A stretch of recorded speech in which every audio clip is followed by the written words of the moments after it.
સુરતમાં કોંગ્રેસ ઉમેદવારના ફોર્મ સાથે પ્રશ્નાર્થ। નિલેશ કુંભાણીના ફોર્મ સાથે જોડાયેલા 3 ટેકેદારની સાઇન ન હોવાની એફિડેવિટ કરતા ભાજપે વાંધો ઉઠાવ્યો। કલેક્ટરે 4 વાગ્યાનો સમય આપ્યો। સુરતમાં કોંગ્રેસના ઉમેદવાર નિલેશ કુંભાણીના ફોર્મ સામે ભાજપ તરફથી વાંધો ઉઠાવવામાં આવ્યો હતો। નિલેશ કુંભાણીના ટેકેદારો પૈકી 3 ટેકેદારોએ એફિડેવિટ કરીને કહ્યું કે અમારી સિગ્નેચર નથી।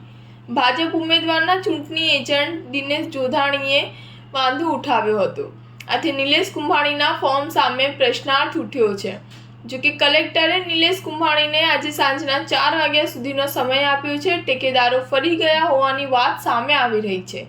આ અંગે સુરતના ભાજપના પૂર્વ ડેપ્યુટી મેયર દિનેશ જોધાણીએ ઇલેક્શન કમિશનમાં ફરિયાદ કરી છે। કોંગ્રેસના ઉમેદવારના 3 ટેકેદાર સામે ફરિયાદ કરી છે। નિલેશ કુંભાણીના ડમી ઉમેદવાર તરીકે સુરેશભાઈ પડસાડાએ ફોર્મ ભર્યું છે અને જો કુંભાણીનું ફોર્મ રદ થાય તો ડમી ઉમેદવાર સુરત બેઠક પરથી કોંગ્રેસ તરફથી લડી શકે છે। સુરત લોકસભા બેઠક પરથી કુલ 24 ફોર્મ ભરાયા છે, જેમાં ભાજપ અને કોંગ્રેસની સાથે Bahujan Samaj Party, Sardar Vallabhbhai Patel Party, Akhil Bharat Hindu Mahasabha, Global Republican Party, Lok Party, Bahujan Republican Socialist Party અને 4 અપક્ષમાંથી ફોર્મ ભરાયા છે। સ્ટાર ન્યૂઝ 7 હંમેશા સચ્ચાઈની સાથે।